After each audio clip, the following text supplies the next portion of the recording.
The secret to getting vegetable harvests 40% faster isn't a gadget. It's soaked cardboard straight from your recycling bin, layered like lasagna. No bins, no turning, no mess. This method turns boring kitchen scraps and plain boxes into rich, worm-filled soil in a single season. But why does this simple recipe outpace even the priciest compost tumblers? The answer changes how you'll garden, starting today. Start with a patch of ground, lawn, weedy corner, or even compacted clay. No digging needed.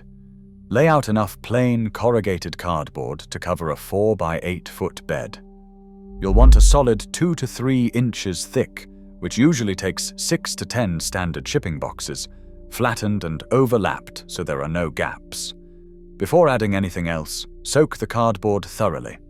For a 4 by 8 bed, that's about 7 gallons of water, 2 gallons for every square yard.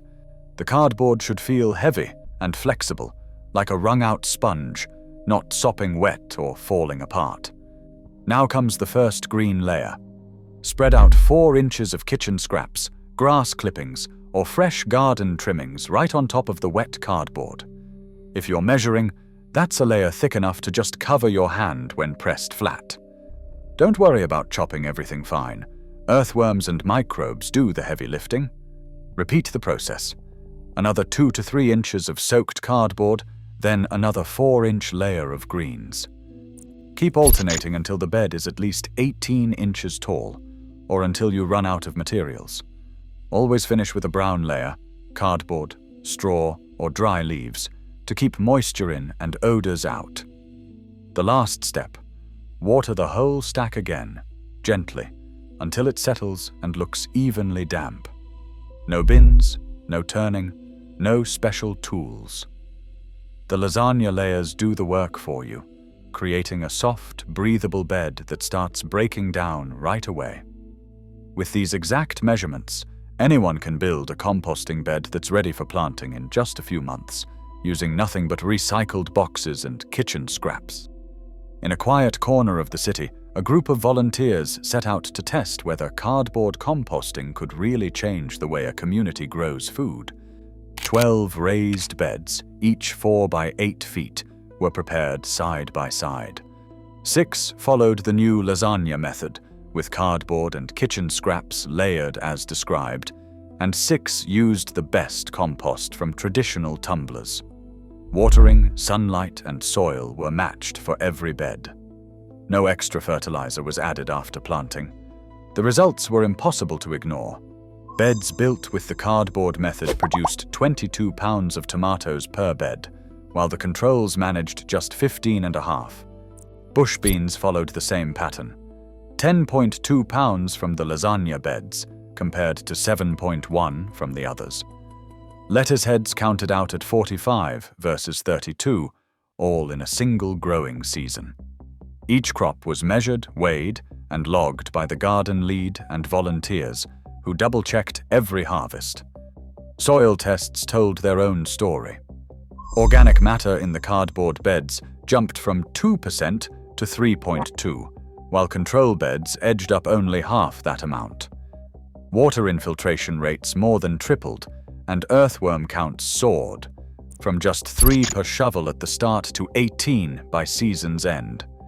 One volunteer described finding a dozen worms in a single handful of soil, something she'd never seen before.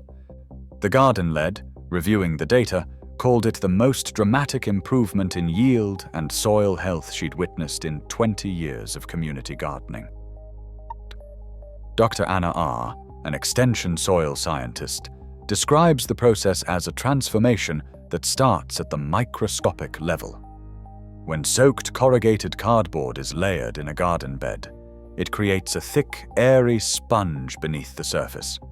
The corrugations, those tiny ridges between layers, trap both water and oxygen, providing ideal conditions for earthworms and beneficial microbes.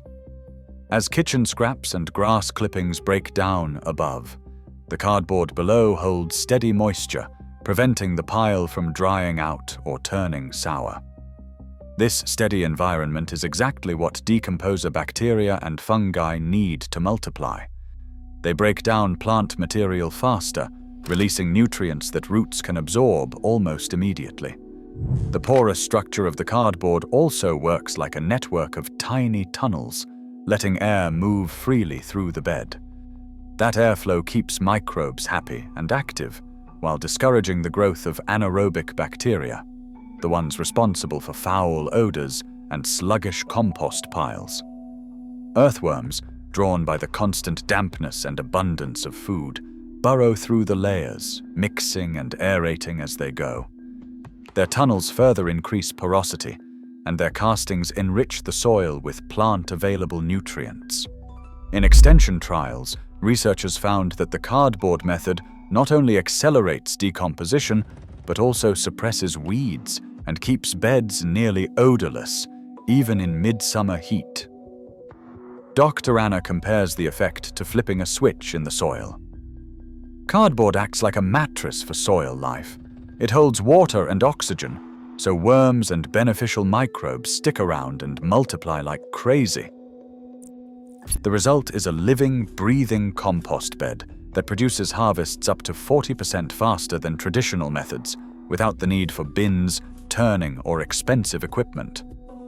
A backyard gardener named James decided to try the cardboard method after years of wrestling with a heavy, rusting compost tumbler in his small lot. The old system had cost him nearly $400, not counting the time spent turning and unjamming the barrel every few days. When tomato season rolled around, his best year with the tumbler yielded 14 pounds from a 4x8 foot bed. Respectable but not impressive. Last spring, James skipped the bin entirely. He gathered 6 shipping boxes from the recycling bin behind his apartment building, soaked and layered them with kitchen scraps and grass clippings, and built up the bed just as described. By August, the difference was clear. His tomato plants grew taller and fruited earlier than before. When he weighed the harvest, the scale read 20 pounds, almost 43% more than his previous record. The only cash spent was for a bag of grass clippings from a neighbor, bringing his total outlay to under $5. The soil was dark and loose, with earthworms wriggling through every handful. James noticed he spent less time on maintenance too. No turning, no hauling, no special tools, just occasional watering and topping up with kitchen scraps. The price gap is hard to ignore. Where a new tumbler or fancy compost bin can run anywhere from $250 to $600, a cardboard lasagna bed uses materials most people already have. For renters, students, or anyone on a tight budget, the savings are immediate and the results visible. The extra yield means more fresh food, less waste, and a garden that pays for itself in a single season. Not all cardboard is created equal. For garden beds, only use plain, brown, corrugated shipping boxes, never glossy, waxed, colored, or heavily printed cardboard. Remove all tape, labels, and staples before layering. Glossy coatings and colored inks can contain PFAS, heavy metals, and other chemicals that linger in soil and may be taken up by crops. If the bed starts to smell sour or rotten, add more dry cardboard or leaves and poke a few holes with a garden fork to let air in. Soggy patches need extra dry browns and gentle fluffing to restore airflow.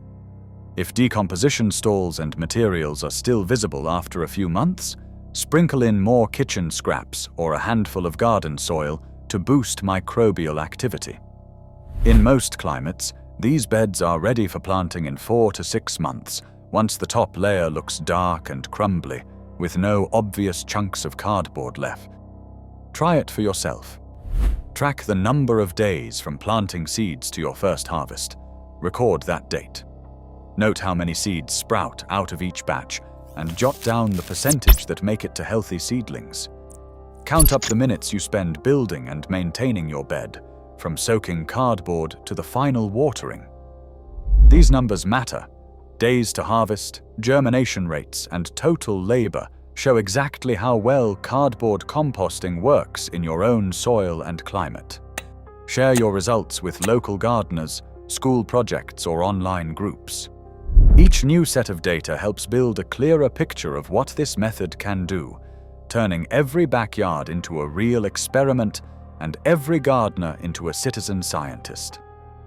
A single season of cardboard lasagna beds produced 40% faster harvests, 22 pounds of tomatoes compared to 15.5 in traditional beds, while increasing soil organic matter from 2% to 3.2%. These results, confirmed by side-by-side community trials and tracked in garden logbooks, show that saturated corrugated cardboard, layered with kitchen scraps, accelerates both crop yields and soil health.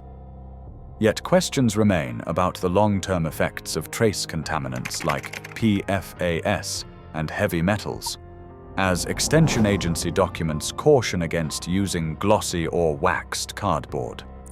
Still, by following tested guidelines, plain cardboard only, 2 to 3 inch layers, and diligent troubleshooting, gardeners can transform poor soil while diverting up to 60% of household cardboard from landfills. The evidence is clear. Simple, accessible materials can outperform expensive equipment, reshaping how home composting is done. What remains to be seen is how many gardeners will adopt these methods and how future research will address the risks that still linger.